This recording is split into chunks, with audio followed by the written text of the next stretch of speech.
किया और within 15 minute में उन्होंने डिसीजन ले लिया कि भैया इनके पेट में कुछ इंटरनल लीकेज ब्लड लीकेजेस है तो इनका वो इलाज किया जाए। तो उन्होंने आपस में डिस्कस करके मुश्किल से बिना टाइम गंवाए इन्होंने इलाज किया और आज रिजल्ट आपके सामने है दोनों मेरे मामा मामी का।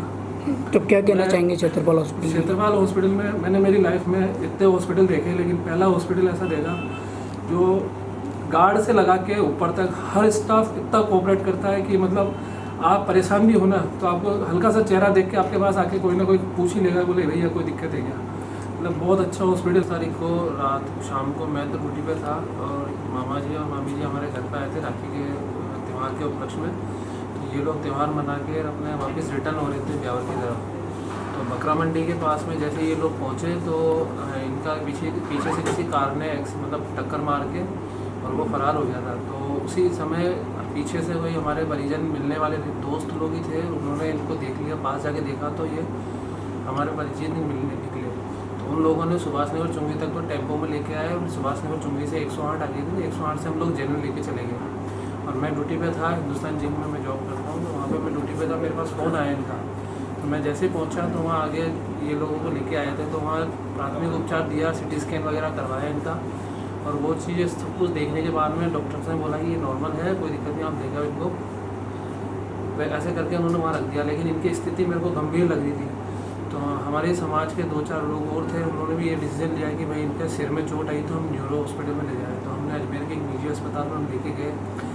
वहाँ पे हम जाते के साथ ही जो फॉर्मेलिटीज़ होती है वो पैसे वगैरह प्राइवेट हॉस्पिटल में जैसे पैसे जमा करते हैं, उन्होंने हमारे पैसे भी जमा करे। उसके बाद में 4 से 5 घंटे तक मामा जी को इनको एडमिट रखा। फिर इनके पेशेंट ना हमारे को वहाँ पे कोई ऐसा मतलब क्लियर जवाब दे रहे कि भैया तुम्हारे साथ क्या करना है, आगे रेफ़र करना है या नहीं करना है।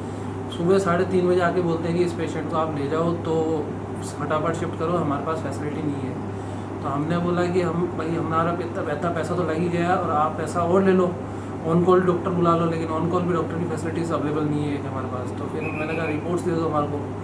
रिपोर्ट्स लेके फिर दूसरे निजी अस्पताल मित्तल के पास में गया तो उन्होंने बोला कि ये केस बिगड़ गया, इसको जयपुर लेके जाओ, यहाँ रखना उचित नहीं है। फिर वापस हम लोग गए तो वहाँ उस अस्पताल में हमारे को बोला कि इनका हार्ट का इशू है, हार्ट की वजह से, क्योंकि हमने उस टाइम में बता दिया कि 2 साल पहले इनको हार्ट की दवाइयाँ चली गई, कोलेस्ट्रॉल वगैरह की। तो उन्होंने फटाफट जेलन रेफर कर दिया। जेलन गए तो जेलन में जो ऑन ड्यूटी डॉक्टर थे उन्होंने साफ लिख के दिया कि भैया मैं लिख के देता हूँ, इनको हार्ट का कोई इशू नहीं है, आप BP का इशू है, कैजुअलिटी में एक बार दिखा दो।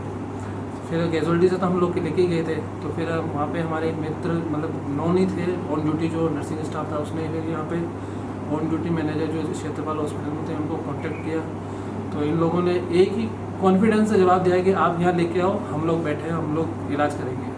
तो धन्य हो यहाँ जो एम्बुलेंस ड्राइवर है बलबीर सिंह जी, उन्होंने फटाफट यहाँ हमारे को शिफ्ट किया।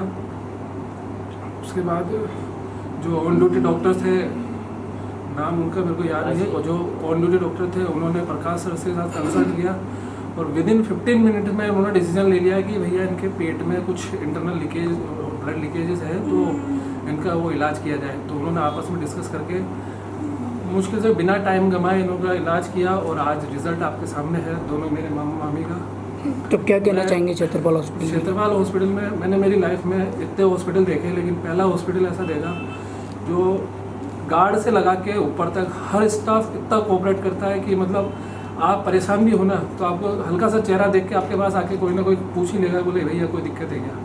मतलब बहुत अच्छा हॉस्पिटल है और धन्य है हमारे इन डॉक्टर को कि सुभाषिष रॉय साहब का, चौधरी साहब का और प्रकाश सर का और जो भी टीम इनके साथ लगी कि भाई हमारे मामा मामी को नया जीवन दान दिया, उसके लिए पूरे हॉस्पिटल स्टाफ का बहुत बहुत धन्यवाद। आपका नाम बताइए। मेरा नाम युगल किशोर, अजमेर से हूँ। ठीक।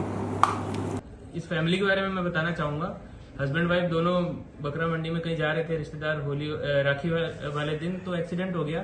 तो अजमेर में उनको काफी भटकना पड़ा अंततोगत्वा उनको डिसाइड करने के लिए कि होना क्या है हमारे साथ, क्या हुआ है हमारे साथ। कोई इनको बोल रहा है हार्ट फेलियर है, कोई कुछ बोल रहा है, कोई कुछ बोल रहा है।